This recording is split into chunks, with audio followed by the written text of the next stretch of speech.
اب ہم آپ کی چاروں صاحبزادیوں کے حالات و واقعات ترتیب وار بیان کرتے ہیں۔ چونکہ سیدہ زینب رضی اللہ عنہا سب سے بڑی صاحبزادی تھی، لہٰذا انہی سے شروع کرتے ہیں۔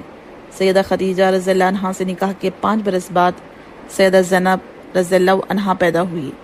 اس وقت نبی صلی اللہ علیہ وسلم کی عمر 30 سال کی تھی۔ گویا جب اعلان نبوت ہوا، سیدہ زینب رضی اللہ عنہا اس وقت 10 سال کی ہو چکی تھی۔ یہ بھی اپنے والدہ کے ساتھ ہی ایمان لے آئی۔ ان کا نکاح ابو العاص بن ربیع سے ہوا، جو ان کی خالہ حالہ بنت خویلد کے صاحبزادے تھے۔ حالہ بنت خویلد اور سیدہ خدیجہ بنت خویلد دونوں سگی بہنیں تھیں۔ سیدنا ابو العاص مسلمان ہونے سے قبل بھی صاحب تجارت اور مالدار تھے، نیز امانت دار بھی تھے۔ سیدہ خدیجہ رضی اللہ عنہا نے رسول اللہ صلی اللہ علیہ وسلم سے گزارش کی کہ زینب کا نکاح ابو العاص سے کر دینا چاہیے۔ آپ نے یہ بات منظور فرمائی، ابو العاص سے نکاح کر دیا۔ یہ نکاح اعلان نبوت سے پہلے ہوا۔ رسول اللہ صلی اللہ علیہ وسلم نے جب نبوت کا اعلان فرمایا تو کفار آپ سے دشمنی پر اتر آئے اور ہر معاملے میں آپ کے راستے میں رکاوٹیں کھڑی کی۔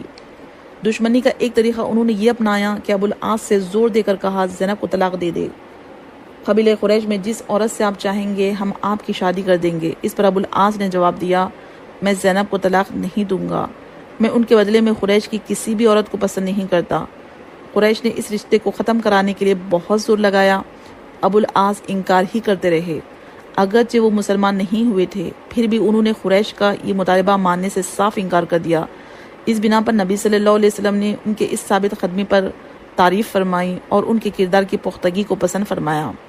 غزوہ بدر میں جب مسلمانوں کو فتح نصیب ہوئی اور اس لڑائی میں شکست کھا لینے والے بہت سے کافروں کو قید کر لیا گیا تو قیدیوں کو مدینے لایا گیا۔ قیدیوں سے معاوضہ لے کر انہیں رہا کرنے کا فیصلہ کیا گیا۔ اس لڑائی میں ابو العاص بھی قید ہو کر آئے ہوئے تھے۔ انہیں عبداللہ بن نعمان انصاری نے قید کیا تھا۔ عباس بن عبد المطلب بھی قیدیوں میں شامل تھے۔ یہ رسول اللہ صلی اللہ علیہ وسلم کے چاچا تھے۔ اگرچہ انہوں نے لڑائی میں حصہ نہیں لیا تھا، لیکن یہ مشرکین کے لشکر کے ساتھ آئے تھے، اس لیے ان کا شمار مخالفین میں ہوتا تھا۔ اہل مکہ قیدیوں کو چھڑانے کے لیے معاوضے روانہ کیے۔ اس سلسلے میں ابو العاص کی رہائی کے لیے سیدہ زینب رضی اللہ عنہا نے اپنا ہار ان کے فدیے میں بھیجا۔ جب یہ معاوضے اور فدیے نبی صلی اللہ علیہ وسلم کی خدمت میں پیش ہوئے تو آپ کو ان میں وہ ہار بھی نظر آیا۔ آپ پر غم کی حالت طاری ہو گئی، دل بھر آیا، آنکھوں میں آنسو آ گئے۔ سیدہ خدیجہ رضی اللہ عنہا نے کا دور آنکھوں کے سامنے گھوم گیا۔ مجلس میں موجود تمام لوگوں نے نبی صلی اللہ علیہ وسلم کی اس کیفیت کو صاف محسوس کر لیا۔ آپ نے ارشاد فرمایا، تم پسند کرو تو ابو العاص کو رہا کر دو اور زینب کا ہار واپس بھیج دو۔ صحابہ کرام رضی اللہ عنہ نے فوراً عرض کی کہ ہمیں کوئی اعتراض نہیں۔ اس پر آپ نے ابو العاص سے فرمایا، جب آپ مکہ پہنچے تو زینب کو ہماری طرف بھیج دے۔ ابو العاص نے یہ وعدہ کر لیا۔ اس طرح انہیں بلا معاوضہ رہا کر دیا گیا۔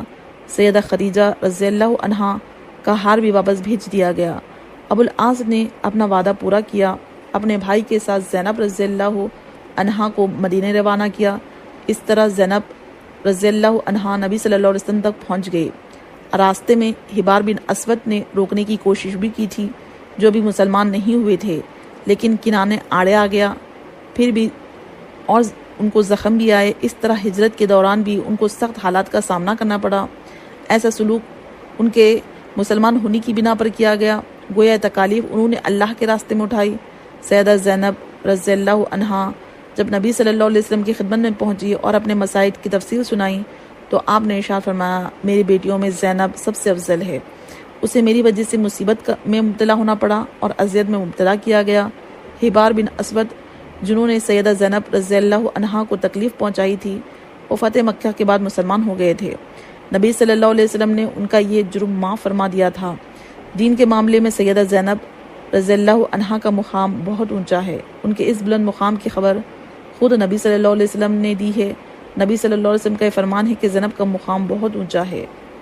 ایک بہت بڑی خوشخبری بھی تھی، ان کے خاوند ابو العاص جب تک مکے میں رہے اسلام نہیں لائے تھے۔ انہیں 6 ہجری میں ایک تجارتی قافلے کے ساتھ شام کی طرف سفر کرنے کا اتفاق ہوا۔ اس قافلے کو مسلمانوں نے گرفتار کر لیا۔ یہ بچ نکلنے میں کامیاب ہو گئے اور سیدہ زینب رضی اللہ عنہا کے پاس آ گئے۔ انہوں نے انہیں پناہ بھی دی۔ یہ نبی صلی اللہ علیہ وسلم کی خدمت میں حاضر ہوئے اور اسلام لے آئے۔ مسلمان ہونے کے بعد مکہ گئے، ان کے پاس جن لوگوں کی امانتیں تھیں ان کی امانتیں انہیں لوٹا دی۔ اس کے بعد فرمایا، سن لو میں مسلمان ہو گیا ہوں۔ میں نے اپنے اسلام کا اعلان مدینے میں اس لیے نہیں کیا، تم یہ خیال نہ کرو میں نے تمہارا مال کھا لینے کا ارادہ کر لیا ہے۔ اس کے بعد یہ مکے سے مدینہ آ گئے۔ مدینہ پہنچے تو نبی صلی اللہ علیہ وسلم نے 6 سال کی مفارقت کے بعد نکاح اول ہی پر سیدہ زینب رضی اللہ عنہا کو ابو العاص کے گھر رخصت کر دیا۔ سیدہ زینب رضی اللہ عنہا کے ہاں ابو العاص رضی اللہ عنہ سے ایک لڑکا اور ایک لڑکی پیدا ہوئے۔ لڑکے کا نام علی اور لڑکی کا نام امامہ رکھا گیا۔ علی بن ابو العاص نے رسول اللہ صلی اللہ علیہ وسلم کی نگرانی میں پرورش پائی۔ مکہ فتح ہوا تو آپ نے انہیں اپنی سواری پر پیچھے بٹھایا ہوا تھا۔ انہی کے متعلق صحیح بخاری میں ایک روایت یہ ہے کہ سیدنا اسامہ بن زید فرماتے ہیں کہ سیدہ زینب رضی اللہ عنہا نے رسول اللہ صلی اللہ علیہ وسلم کے پاس پیغام بھیجا، میرا بیٹا حالت نزاع میں ہے، جلدی تشریف لائیے۔ آپ نے سلام کے بعد کہلا بھیجا، جو کچھ اللہ نے لیا یا عنایت کیا سب اسی کا ہے، اور ہر چیز کی زندگی کے لیے اس کے ہاں ایک وقت مقرر ہے، اس لیے تمہیں ثواب کی امید پر صبر کرنا چاہیے۔ سیدہ زینب رضی اللہ عنہا نے دوبارہ پیغام بھیجا، قسم دلائی آپ ضرور تشریف لائیں۔ چنانچہ آپ کھڑے ہو گئے۔ آپ کے ساتھ سعد بن عبادہ، معاذ بن جبل، ابی بن کعب، زید بن ثابت رضی اللہ عنہ اور دیگر چند اشخاص تھے۔ وہاں پہنچنے پر بچے کو اٹھا کر آپ کی خدمت میں لایا گیا۔ اس وقت اس کی سانس اکھڑی ہوئی تھی اور سانس کی آمد و رفت پرانے مشکی کسی کی طرح تھی۔ یہ دیکھ کر آپ کی دونوں آنکھوں سے آنسو بہنے لگے۔ سعد رضی اللہ عنہ نے عرض کیا، یا رسول اللہ صلی اللہ علیہ وسلم یہ رونا کیسا؟ آپ نے فرمایا، یہ رحمت ہے جو اللہ نے اپنے بندوں کے دلوں میں رکھی ہے، اور صرف انہی بندوں پر رحم کرتا ہے جو رحم دل ہوتے ہیں۔ علی بن عاص کی وفات کے متعلق ایک کی روایت یہ ہے کہ بچپن میں وفات پائی، لیکن عام روایت میں ہے کہ سن رشد کو پہنچے۔ ابن عساکر فرماتے ہیں کہ یرموک کے معرکے میں شہید ہوئے۔ سیدہ زینب رضی اللہ عنہا کی بیٹی امامہ بھی نبی صلی اللہ علیہ وسلم کے ہاں پرورش پائی۔ صحیح بخاری میں ابو قتادہ انصاری رضی اللہ عنہ بیان کرتے ہیں کہ رسول اللہ صلی اللہ علیہ وسلم ہمارے ہاں تشریف لائے۔ اس وقت امامہ آپ کے کھاندے پر تھی۔ آپ نے اسی حالت میں نماز شروع کی۔ جب رکوع فرماتے تو انہیں اتار کر زمین میں بٹھا دیتے، سجدے سے سر اٹھاتے تو پھر امامہ کو سوار کر لیتے۔ اس واقعے سے صاف ظاہر ہے کہ نبی صلی اللہ علیہ وسلم کو ان سے کس حد تک محبت تھی۔ محدثین نے ایک اور واقعہ نقل کیا ہے کہ رسول اللہ صلی اللہ علیہ وسلم کی خدمت میں ایک قیمتی ہار ہدیے کے طور پر آیا۔ اس وقت ازواج مطہرات رضی اللہ عنہ وہاں جمع تھی۔ امامہ بھی وہیں تھی اور کم عمر ہونے کی وجہ سے وہیں کھیل رہی تھی۔ آپ نے ارشاد فرمایا کہ یہ ہار کیسا ہے؟ ہم نے عرض کیا، اس سے بہتر ہار ہم نے کبھی بھی نہیں دیکھا۔ یہ سن کر آپ نے فرمایا، مجھے اہل بیت میں سے جو سب سے زیادہ پسند ہے میں یہ ہار اس کے گلے میں ڈال دوں گا۔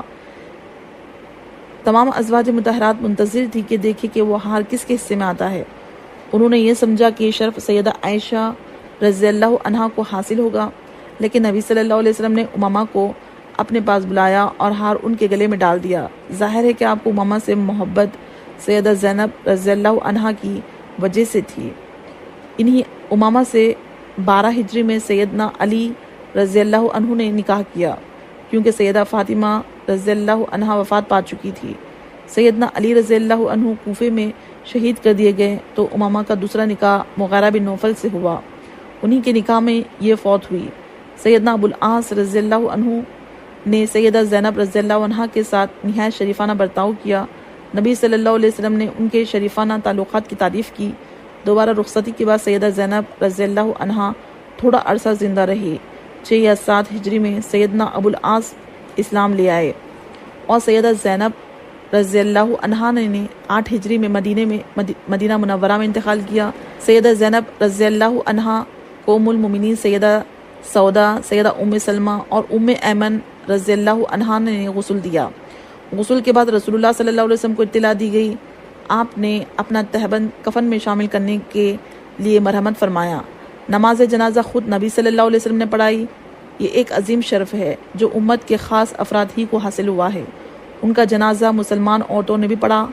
سیدہ فاطمہ بھی اپنی بڑی بہن کے جنازے میں شریک ہوئی۔